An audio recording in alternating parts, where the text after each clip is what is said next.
Hai, Assalamualaikum warahmatullahi wabarakatuh. Berjumpa lagi bersama saya Amin Wahyudi dalam video suka-suka saya. Saya ucapkan selamat pagi, selamat siang, selamat sore, selamat malam, bahkan selamat tengah malam, bahkan selamat dini hari bagi rekan-rekan yang melihat video saya pada waktu-waktu itu. Dan tidak lupa pentingnya bahwa pada kesempatan ini saya akan berbicara tentang globalisasi dalam pendidikan ini terus terang. Saya sudah teks 3 kali ya dengan ini. Teks pertama sudah saya buat sebagainya, wah ada telepon. Lalu teks kedua ternyata langsung mati sendiri karena baterai habis. Dan ini teks ketiga saya sangat berharap sekali bahwa teks ketiga ini bisa berjalan dengan lancar tanpa ada hambatan, sehingga kemudian apa yang saya jelaskan bisa dimengerti.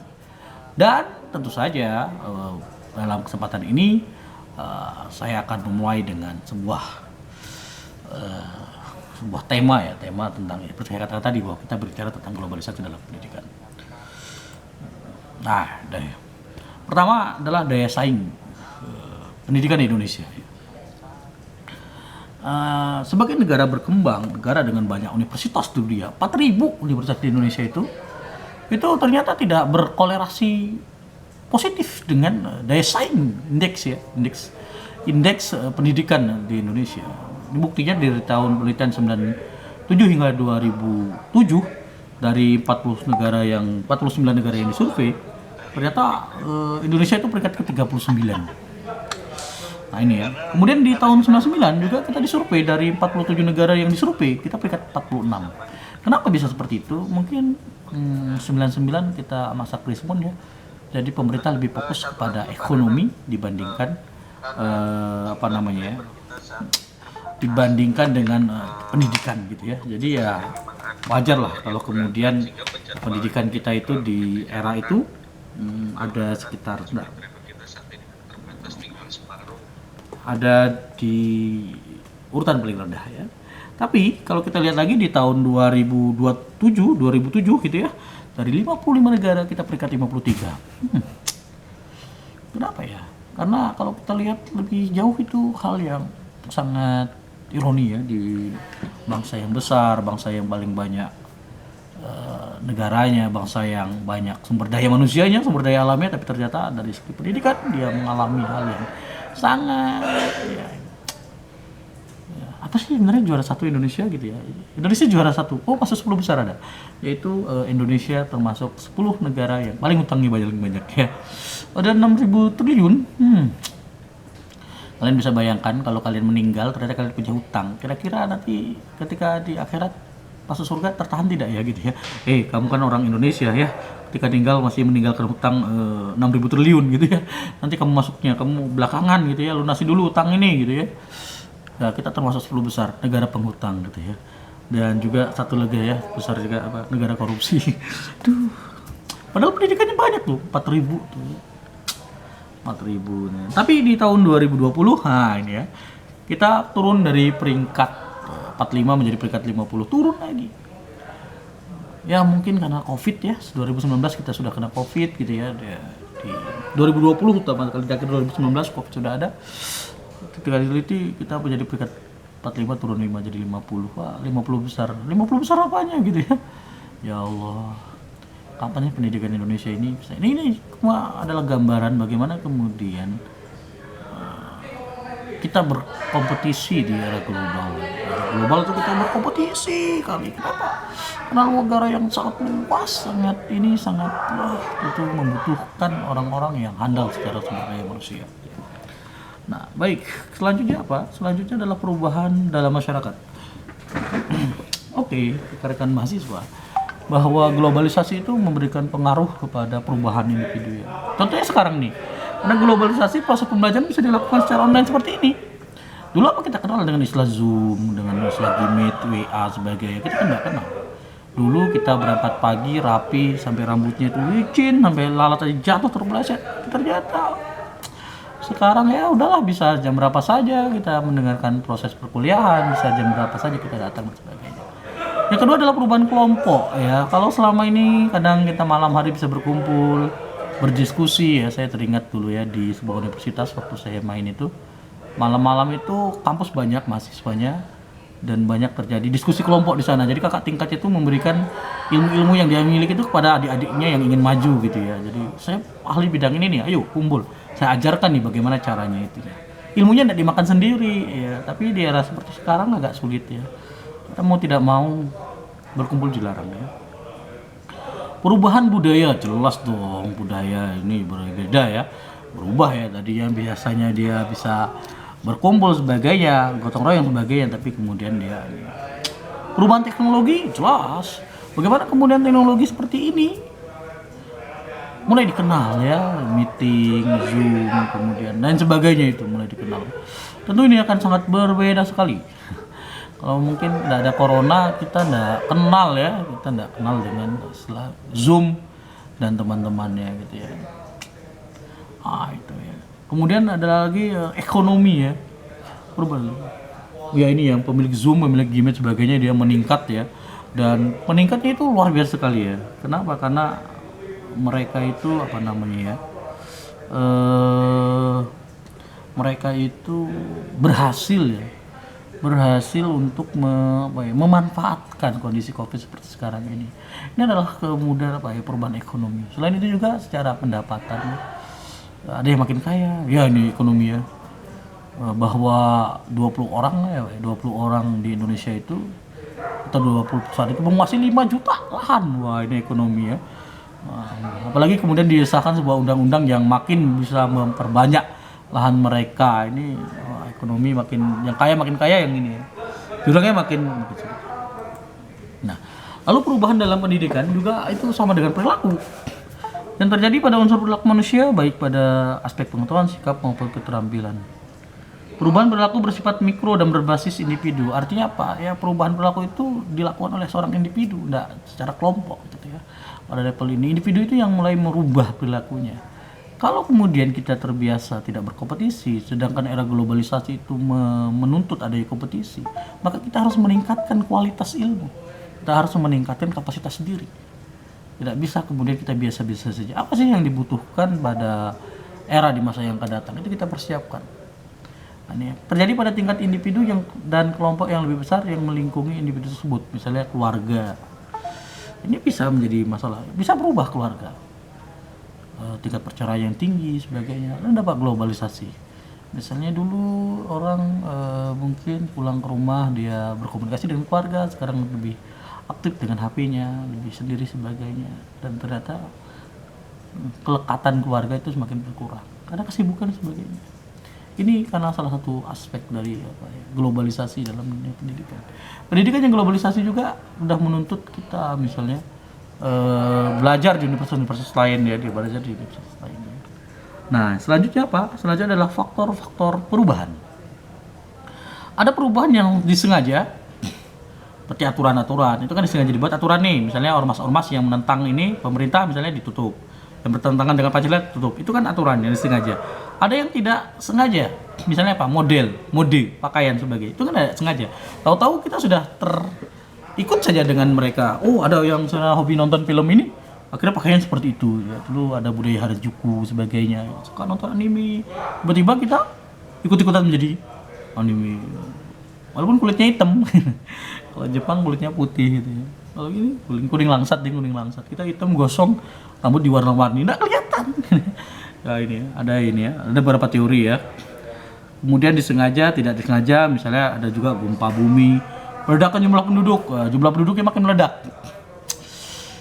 Dulu penduduk Indonesia itu sebelum kemerdekaan itu hanya berapa puluh juta, tapi pasca kemerdekaan itu meledak banyak, karena ya harapan hidupnya makin tinggi juga sih, makin banyak, apalagi ada moto ya, makin banyak anak makin banyak rezeki ya. Ini adalah beberapa hal yang bisa melakukan perubahan ya, ada yang disengaja maupun tidak disengaja. Nah, ada beberapa ahli telah meramalkan tentang perubahan seperti Alvin Toffler ya, meramalkan bahwa dalam globalisasi akan muncul adanya perubahan yang luar biasa akibat gelombang teknologi komunikasi. Karena teknologi komunikasi ini, seorang yang hari ini mungkin di luar negeri di mana bisa berkomunikasi dengan keluarganya di rumah. Dan ini tentu saja tidak akan ditemukan di era 1800-an, masih pakai pos ya. Pakai surat itu seminggu baru nyampe. Tahu nyampe dia sudah meninggal misalnya gitu. Tapi dengan teknologi orang langsung tahu hari ini ada kejadian apa, dia ini. Menurut dia ada ancaman globalisasi yang harus disikapi, ya tetap harus. Apa sih ancaman globalisasi yang harus disikapi? Misalnya perubahan iklim. Banyak burung-burung yang mati tuh, burung-burung yang mati. Kenapa bisa terjadi seperti itu? Karena globalisasi itu siang itu seperti siang, malam ya seperti siang juga, karena terang semua ya. Aktivitas 24 jam. Aktivitas 24 jam yang mana 24 jam itu tidak bisa ditemukan gitu ya. Nah, ada beberapa pengaruh globalisasi rekan-rekan. Yang pertama adalah melemahkan kedaulatan nasional dan komunitas nasional. Kenapa? Karena kita tidak bisa berdiri sendiri. Kita ingin bikin aturan seperti ini, ternyata bertentangan dengan WTO, misalnya World Trade Organization, organisasi perdagangan. Kita dituntut tuh di pengadilan WTO, karena kita melarang masuknya seperti itu. Atau mungkin kita ingin jualan minyak kayu, minyak goreng ya gitu ya. Kita tidak bisa juga di blok gitu. Kenapa di blok? Karena ternyata proses pembuatan minyak Indonesia dianggap merusak alam sebagainya. Gitu. Jadi kita tidak bisa berdaulat sendiri. Kita ingin bikin pesawat misalnya seperti itu. Dan negara lain tidak setuju tuh bikin pesawat. Akhirnya pesawat kita tutup IPTN itu ya. Jadi pesawat terbang Nusantara. Padahal kita bisa bikin pesawat sebagainya. Tapi kalau kita bikin pesawat, kita kan tidak jadi beli pesawat-pesawat orang luar negeri. Akhirnya orang luar negeri jualannya kemana coba? Kalau tidak ke Indonesia. Makanya daripada Indonesia berkembang industri pesawatnya, tutup aja. Dengan cara apa? Alasannya IMF ya, terlalu membebani. Padahal kan tidak seperti itu. Ya tidak apa-apa ya. Dalam globalisasi akibat kurangnya daya saing akan bisa terlibat oleh kekuatan superpower. Buktinya banyak. Bahkan tuh tenaga-tenaga kerja kasar sebagian dari luar negeri. Kita jadi penonton aja. Padahal kita punya daya saing, tapi kenapa? Kebijakan yang kuasai mereka. Atau orang-orang yang bikin kebijakan ya ikut mereka. Kemudian di sini ada globalisasi bisa mengakibatkan hilangnya identitas kultur nasional.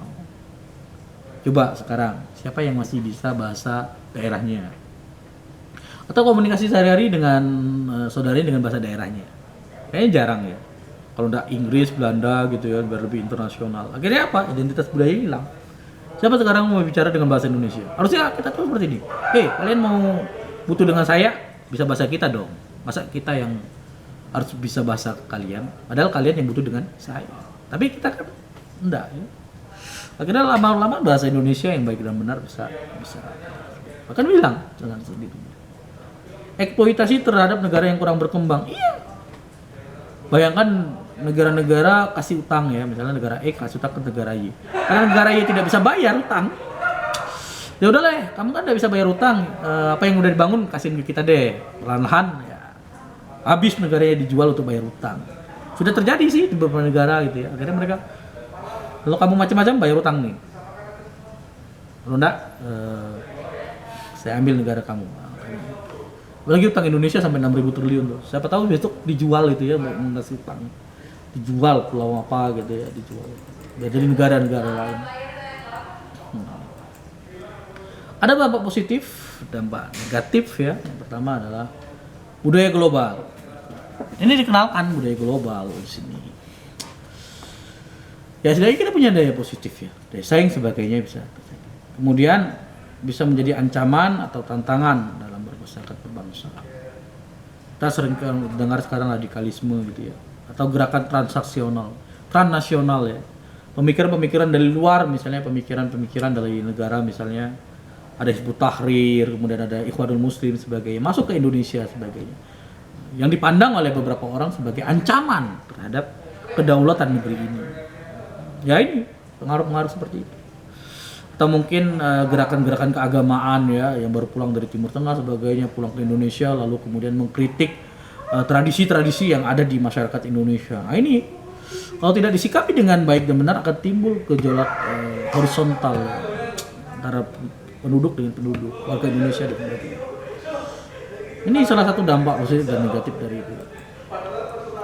Ada beberapa dampak globalisasi. Pertama adalah transnasional ya, seperti saya katakan tadi ya, mengganggu musik ketentraman hidup masyarakat yang ada di negara berkembang. Kemudian dilarang pemikiran-pemikiran seperti itu karena tidak sesuai dengan negara berkembang. Kemudian Demokratisasi HAM dan liberalisme bisa menyuburkan individualisme. Wah ini ya. Bahwa kemudian individual dapat beli. Yang penting kelompok saya, yang penting diri saya sebagainya. Yang lain tidak ada urusan gitu ya. Ini ya. Kemapanan sosial budaya bahkan hilang ya. Misalnya beberapa daerah budaya gitu adat sudah menolak hadirnya wisatawan. Kenapa? Karena merubah struktur pergaulan mereka dan sebagainya. Kita tutup nih. Kita tidak terima. Kita hanya membatasi sebagainya. Karena mereka menyadari. Di satu sisi memang perputaran ekonomi tinggi, tapi di sisi lain dia bisa merubah pola komunikasi yang ada dalam masyarakat tersebut. Dan ini sangat berbahaya bagi masyarakat itu. Sangat berbahaya. Suatu saat akan punah. Nah ini ya. Kemudian ketergantungan negara berkembang terhadap negara maju dalam teknologi. Apa misalnya Indonesia? Indonesia bikin roket, nggak bisa beli. Beli ya. Apalagi itu Indonesia, pesawat tempur gitu ya. Beli akhirnya gitu ya. Padahal bikin bisa sebenarnya. Kemudian yang keempat adalah informasi dan multimedia bisa merusak nilai sosial budaya. Hook cepat sekali menyebar gitu ya, tanpa koreksi begitu share. Tapi masalahnya sekarang yang nyebar hook ditangkap itu kebanyakan yang tidak sejalan dengan kalau bisa dikatakan tidak sejalan dengan pemerintah sebagainya, itu banyak ditangkap. Tapi kalau sejalan walaupun itu tidak benar tampaknya jarang ya diakses. Ya ini terkait dengan keadilan sosial. Ya kita ini salah satu dampak globalisasi yang ada. Oke, bagaimana menyikapi globalisasi? Nah ya ini. Pertama adalah mencari peluang pemanfaatan globalisasi. Ya, kemakmuran dan kesejahteraan bangsa ini menjadi penting ya. Ini kalau enggak ya dia repot juga ini ya. Pemanfaatan globalisasi bagi peningkatan bangsa ini ya.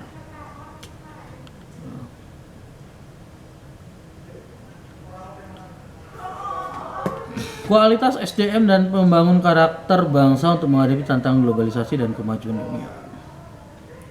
Mendorong sektor ekonomi dan sosial budaya untuk peningkatan daya saing bangsa.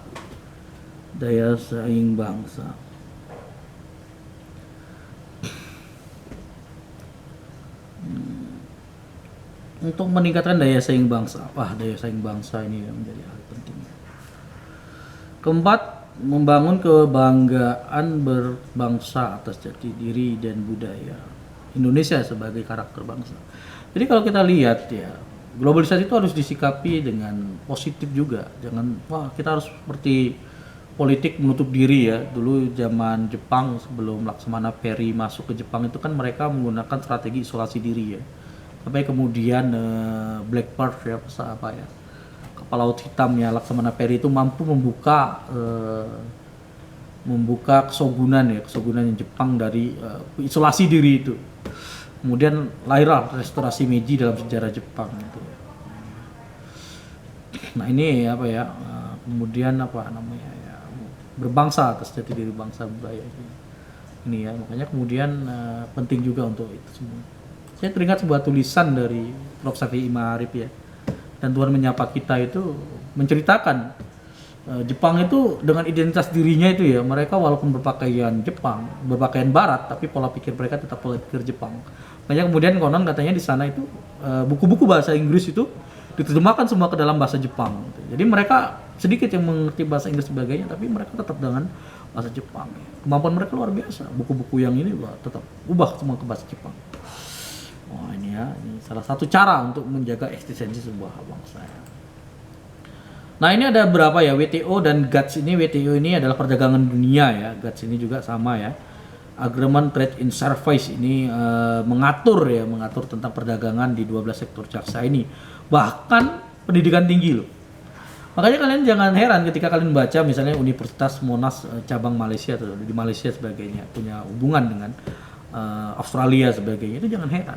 Karena memang di dalam GATS ini ya, General Agreement of Trade ini bahwa universitas di luar negeri itu bisa buka nanti. Suatu saat mungkin saja di depan kampus 4 ini berdiri Universitas Harvard gitu ya.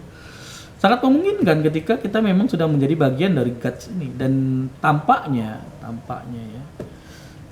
sudah mulai. Buktinya apa? Buktinya ada sebuah rektor ya rektor dari Indonesia yang dia berasal dari universitas di luar negeri, tapi menjadi rektor di salah satu perguruan tinggi swasta di Indonesia. Ini salah satu bentuknya ya. Globalisasi ini ya, ini misal WTO ya, World Trade Organization, perdagangan dunia ya. Perjanjian perdagangan multilateral. Multilateral banyak negara gitu ya. Jadi enggak ada. Jadi sangat mungkin nanti misalnya pedagang, tapi untuk perdagangan kecil kayaknya belum ya. Kan enggak lucu jual cilok dari mana Amerika jual cilok di Indonesia gitu ya. Enggak, tapi ini untuk perdagangan yang besar ya. Pertambangan dan sebagainya. Kalau jual cilok di pojok, ternyata di pojok kampus 5 itu ada yang jualan itu ya, cilok ataupun jualan apalagi itu ya. Dari mana? Dari Amerika ya, enggak mungkin juga ya. WTO enggak sedetail itu untuk orang. Kecil banget proyeknya gitu ya. Nah ini ya. Globalisasi dan internasionalisasi suatu kecenderungan itu harus suatu hal yang pasti akan terjadi. Tidak bisa kita menutup diri. Mungkin negara yang bisa menutup diri hanya Korea Utara. Kenapa Korea Utara tidak ada yang berani ganggu? Karena punya nuklir. Lo ganggu gua bom lo, selesai gitu. Nah, makanya kemudian dia masih tetap negara tirai besi, bukan tirai bambu. Kalau tirai bambu Cina, tirai besi nggak bisa masuk sana sembarangan. Gitu ya. Korea Utara. Gitu. Kalau Indonesia, orang Indonesia jangan kan mau ditutup ya. Kemarin baru mau rencana penutupan untuk WNA datang ke Indonesia. Sehari sebelum penutupan berapa ribu orang-orang datang masuk ke Indonesia dari sebuah negara tentunya. Ya itu tadi. Ya. Nah ini ya. Selanjutnya, mengapa kita peduli liberalisasi pendidikan? Liberal pendidikannya itu ya. Jadi ekonomi banget ya, gitu ya. Memperkenalkan budaya asing. Memperkenalkan budaya asing, dan tentu saja budaya asing itu sulit untuk di apa ya namanya itu ya, sulit untuk di apa ya namanya itu ya, sulit untuk dihalangi lah untuk masuk ke Indonesia gitu ya. Mau tidak mau akhirnya pola pendidikannya sama, ini yang kemudian berat untuk apa ya namanya ya, berat untuk ditolak. Oke ya. Berat untuk ditolak. Nah, karena itu kemudian ada dampak negatif positif. Liberalisasi pendidikan akhirnya apa coba? Banyak perguruan-perguruan negeri yang mengambil alih untuk menjadi tidak lagi di negara ya. Jadi mereka ingin apa namanya itu ya, mandiri secara pembiayaan gitu ya. Mungkin di satu sisi mereka agar tidak kena KPK dan BPK kali ya. Karena kan bukan uang negara. Jadi akhirnya apa dampaknya? Pendidikan mahal. Negeri loh. Kalau swasta ya jelas. Kenapa bisa itu? Karena pembiayaan masih dominan di mahasiswa. Tapi kalau di negeri kan harusnya subsidi pemerintah. Tapi pemerintah sudah mulai lepas. Bahkan jangankan soal itu, soal PNS saja sudah mulai direncana untuk dihilangkan. Dari PNS menjadi PPK gitu ya, dengan perjanjian kerja sebagainya. Sudah ada wacana-wacana seperti itu. Pensiunan juga sudah mulai ada wacana seperti itu. BPJS sebagai itu sudah lama. Sudah mulai, kalau dulu kan nirlaba ya, misalnya Askes itu nirlaba, jadi tidak mencari keuntungan. Tapi kalau BPJS kesehatan dia mencari keuntungan. Dampaknya apa? Karena mencari keuntungan itu, pertama dia akan memutar uang yang ada itu dengan berbagai cara. Tadi baca berita tuh. BPJS Kesehatan potensi kerugiannya 45 triliun guys. Saat negara sedang miskin kita, banyak uang yang dientah kemana ya. Dan mereka apa tidak tahu ya, besok di akhirat itu susah untuk diceritakan dengan kata-kata ya. Berkembang pasar pendidikan tanpa batas, borderline education market. Nah ini ya, hari ini teman-teman buka praktek di Shopee, misalnya ada orang pesan dari Amerika. Kemarin tuh jangan itu tuh, nih headset tuh. Wah, ada salah satu headset saya nih, ini datangnya dari Cina nih. Nih headset ini saya tanya mana, masih ditunggu gitu ya. Dari mana? Katanya pengiriman dari Cina. Luar biasa bisa beli ini di Cina gitu ya. Ini emang tanpa batas, kita mau jualan apa saja ada ya. Selain motif filantropis juga profit. Filantropis apa? Kemanusiaan ya, kemanusiaan. Tapi juga dia ada profitnya. Penghasilan, tidak ada ikhlas-ikhlasan sekarang nih, harus ini. Ada cabang suatu lembaga pendidikan di luar negeri. Nah ini ya, di luar negeri nanti bisa saja ya. Memang Muhammadiyah punya wacana tuh untuk bangun Universitas Muhammadiyah di Malaysia, di Australia. Wah luar biasa. Visi kemajuan Indonesia itu, Muhammadiyah itu sangat diacungi jempol. Bagaimana kemudian Muhammadiyah bisa bangun universitas? Kalau bisa sekalian bikin Universitas Muhammadiyah di mana? Di Vatikan. Hebat tuh. Mana ada universitas Islam lainnya selain Muhammadiyah bisa bangun di mana? Vatikan, men. Tahu kan Vatikan? Kan?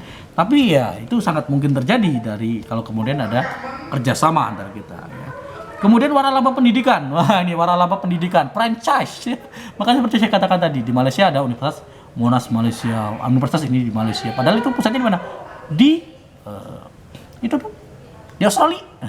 Atau mungkin nanti kalian bisa temukan Harvard sebagainya gitu, di negara-negara maju sebagainya. Bisa jadi. Pendidikan jarak jauh, nah seperti sekarang nih, sangat jauh sekali. Ini karena COVID ya, karena COVID. Pendidikan jarak jauh sudah terjadi. Dulu pendidikan jarak jauh itu hanya dilakukan mungkin hanya dari universitas terbuka ya, UT ya, negeri ya. Tapi sekarang orang bisa pendidikan jarak jauh. Misalnya ada seorang kolega kuliah di Islamic Online University. Wah, pusatnya di mana? Amerika Serikat. Wah. Itu ada bukunya siapa itu ya? GT Rasul itu rektor Universitas Islam Online University ya kalau tidak salah. Pernah mengajar di sana atau dosen di sana itu. Jadi kita bisa kuliah di Amerika sebagainya secara online. Model pendidikan jasa pendidikan dalam WTO pertama adalah menawarkan kuliah melalui internet atau online degree. Kemudian bisa belajar di PT atau sekolah luar negeri, kerjasama pendidikan, partnership. Yang keempat apa ya? Pengajar asing mengajar di lembaga pendidikan lokal. Ini sudah banyak, terutama sekali untuk bahasa-bahasa Inggris ya. Native speaker kata orangnya. Native speaker sudah banyak dari luar mengajar bahasa Inggris di Indonesia. Nah, ini ya model penyediaan ini pendidikannya. Apa persoalan kita? Pertama adalah kita itu belum tersosialisasikan bahwa pendidikan sebagai bidang usaha yang terbuka bagi penanaman modal asing. Belum. Untungnya belum nih. Kalau udah ada, wah. Ini 2001 ya. Saya belum tahu yang terbaru. Yang terbaru tuh tampaknya sudah mulai ya. Sudah mulai ke arah sana gitu ya. Kalau ada nanti ya seperti saya katakan tadi, siapa tahu nanti di depan kalian ada universitas lain, universitas seberang ring road, cabang dari universitas apa gitu ya. Yang kedua adalah mindset masyarakat tentang pendidikan yang bermutu sebagai piranti filter terhadap pengaruh budaya asing belum terbentuk dengan baik. Kita masih ikut-ikutan ya. Kayaknya bagus tuh gitu ya. Ternyata tidak sesuai dengan budaya kita. Ini banyak yang terjadi. Yang ketiga adalah belusuannya lembaga pendidikan dan perangkatnya ya jelas. Bagaimana kita akan ada universitas negeri atau jadi kalau kemudian kemampuan bahasa Inggrisnya masih ABCD atau mungkin kemampuan bahasa mereka menjelaskan pakai apa bahasa isyarat gitu ya, Tarsan. Tapi kan keren ya, Harvard cabang Indonesia misalnya gitu, kayak bikin ormas aja gitu ya. Tapi ya enggak apa-apa lah, namanya juga persoalan yang muncul di Indonesia. Kondisi nyata ini ya belum merata di kalangan penduduk Indonesia ya pendidikan ya. Dengar di beberapa wilayah pendidikan masih SMP, SMA, SD, SMP setelah itu menikah karena tidak ada biaya sebagainya belum merata. Makanya kalian jadi mahasiswa itu ke daerah lah, jangan di kota numpuk di Jogja aja. Jogja tuh udah penuh. Aduh, masuklah kalian tuh pedalaman Kalimantan, pedalaman NTT gitu ya. Biar pendidikan ini merata. Kalau di Jogja semua enak banget di Jogja murah meriah, iya. Tapi siapa yang mau ngajar di sana? Jogja ini udah banyak yang masuk. Kalian nih pemuda-pemuda harapan bangsa ini ke pelosok-pelosok. Jangan hanya laki-laki, wanita juga tuh. Siapa tahu besok jadi tuan tanah di sana ya. Kemudian investor asing lebih memperhatikan pada keuntungan sehingga memungkinkan terjadinya investasi asing lebih mudah. Ya, jelas. Tanam investasi rugi. Makanya sedekah kata mereka ya. Nggak ngerti mereka itu konsumsi sedekah ya. Nah ini ya. Ada berapa hal? Nah ini ya. Ada beberapa strategi yang perlu diperhatikan di sini rekan-rekan. Yang pertama adalah strategi ketika berhadapan dengan globalisasi ini meningkatkan standar mutu dan daya saing lembaga pendidikan. Makanya kemudian kalau di UAD kita sudah mulai berusaha untuk mendapatkan lisensi AUNQI. Ini AUNQI ini Asia Tenggara ya, penilaian dari Asia Tenggara. Nanti kalau kita sudah mendapatkan itu kita punya jaring internasional yang lebih banyak lagi. AUNQI. Akreditasi bahkan sudah mulai mencoba untuk maju ke akreditasi internasional. Bayangkan nanti kalau udah internasional lulusan WADI ini bisa terserap ya. Yang kedua adalah mutu guru atau pengajarnya jelas. WADI ya. Setiap tahun itu wajib tiap prodi itu mengirimkan mahasiswa atau dosennya yang belum doktor menjadi doktor. Kalau di luar negeri, mana dikasih duit dibayarin. Luar negeri itu. Kalau di Indonesia ya cari beasiswa dan sebagainya. Tapi dokter makin meningkat. Kenapa? Karena kualitas. Prinsipnya itu mutu atau mati. Kalau mau mutu harus berkualitas pengajarnya. Nah, ini video ini dibuat ya sebenarnya juga untuk kritik pada saya. Nanti saya biar bisa mengedit video sebagai bahan pembelajaran. Nah, tentu saya tidak seperti ini. Kalau seperti ini kan gelondongan ya. Saya rekam kemudian tanpa saya edit saya upload, teman-teman bisa belajar. Tapi suatu saat saya punya mimpi bahwa video yang saya buat, saya edit, saya tata sebagainya, kemudian sehingga dia layak untuk teman-teman lihat. Kalau sekarang kan ya persona saya aja ya gitu ya. Kita mungkin terpaksa ya menurut saya. Nah, strategi yang ketiga adalah meningkatkan penghayatan dan pengamalan nilai-nilai dasar Pancasila agama sebagai filter sistem terhadap liberalisasi dan budaya asing. Penting. Agama itu sangat penting sekali. Setidaknya kalian lulus dari WADI, kalian bisa baca Quran ya. Tapi soal baca Quran itu harus kebiasaan. Lulus dari WADI nggak pernah baca Quran lagi. Baca Quran pas kapan? Pas nanti nikah. Cuma syahadat doang. Ya, lupa bacaannya gimana gitu ya. Hurufnya seperti apa nyebutin ya gitu. Wah, ini bersyukur nih di WADI tuh diajarin ngaji. Dulu kalau di sekolah lain, di universitas lain belum tentu kalian lulus bisa ngaji. Untuk cowok tuh. Masa jadi imam? Kalau jadi imam saya mau jadi imam di keluarga. Tapi cuma sholat apa? Zuhur sama asar. Kenapa? Tidak jahar. Kalau maghrib suruh anaknya aja lah gitu ya. Kalau maghrib sendirian gitu ya. Kenapa? Karena tidak ada ya surat yang dihafal. Kan kasihan. Tapi dengan kuliah di UID, lulus bisa baca Quran, menantu idaman. Bagi yang bisa, yang tidak bisa ya belajar lagi lah. Namanya hidup itu kan selalu belajar dan belajar. Oke. Nah, selanjutnya adalah jawaban kewaspadaan terhadap liberalisasi teknologi, informasi, komunikasi dalam pendidikan adalah menjaga mutu pendidikan kita. Dengan meningkatkan SDM yang meningkat, kita tidak akan terombang-ambing oleh pengaruh luar, apalagi oleh pengaruh globalisasi, pengaruh liberalisasi yang berujung pada perubahan perilaku dari masyarakat. Ini sangat perlu perhatian. Jadi teman-teman, rekan-rekan mahasiswa yang mencintai saya harapkan teman-teman meningkat kompetisi. Mulai dulu, saya mau lulus 3,5 tahun, tapi setelah lulus saya harus punya kompetensi apa? Oh, saya bisa editing video. Fine, saya bisa bikin video pembelajaran. Fine, saya bisa jadi memiliki kemampuan bahasa Inggris yang baik. Fine, saya punya jejaring sosial dan sebagainya. Fine. Saya mau kuliah 7 tahun nih. Nggak masalah juga, tapi tetap harus dibuat tujuan-tujuan yang ingin dicapai. Lulus bisa A, B, C, D, F, G. Sehingga ketika bekerja itu orang datang, kamu ijazah apa? S1. Bisanya apa? A, B, C, D, F. Orang langsung percaya. Kamu lulus apa? S1. Bisanya apa? Bingung. Mari apa juga. Minimal teman-teman ini, ketika teman-teman belajar di perguruan tinggi, punya satu keterampilan yang lebih. Yang nanti bisa bermanfaat dalam dunia kerja. Misalnya saya ingin menjadi seorang guru sekolah dasar. Maka apa yang saya lakukan? Oke, fine, saya bisa bikin video pembelajaran. Oke, fine, saya bisa menjadi seorang motivator. Oke, fine, saya memiliki kemampuan bahasa Inggris. Oke, fine, saya bisa menguasai teknologi. Wah, ketika kalian ditempatkan di daerah-daerah atau di kota sebagainya, orang lihat, luar biasa sekali di mahasiswa. Beruntung dia masuk ke ini.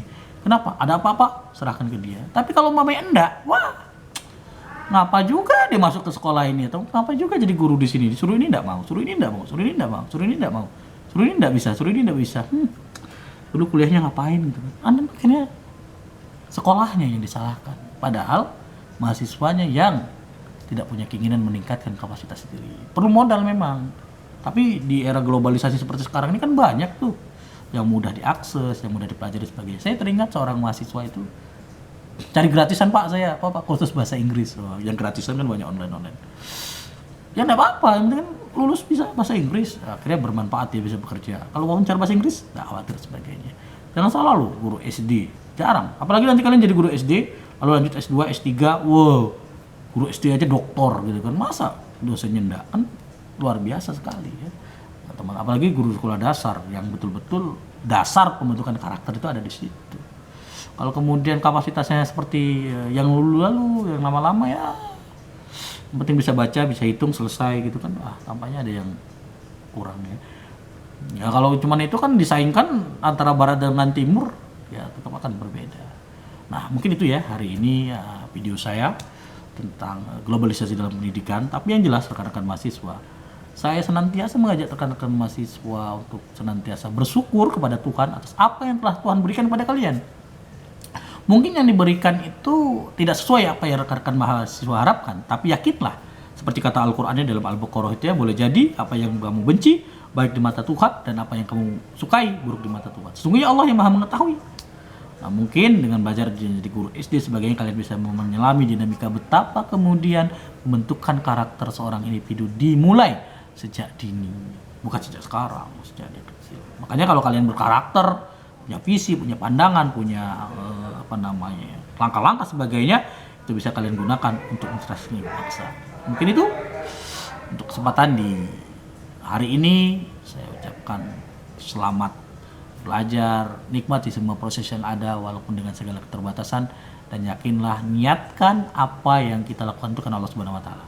Kenapa? Karena dalam sebuah hadis dalam kitab Lu'lu' wal Marjan itu dikatakan yang pertama kali dimasukkan ke dalam neraka itu bukan para pendosa, tapi ternyata di dalam hadis itu dikatakan yaitu seorang yang berilmu tapi kemudian ilmu yang dia dapatkan bukan karena Allah Subhanahu wa taala tapi ingin mendapat pujian, maka kemudian Allah Subhanahu wa taala masukkan dia ke dalam neraka. Astagfirullahaladzim.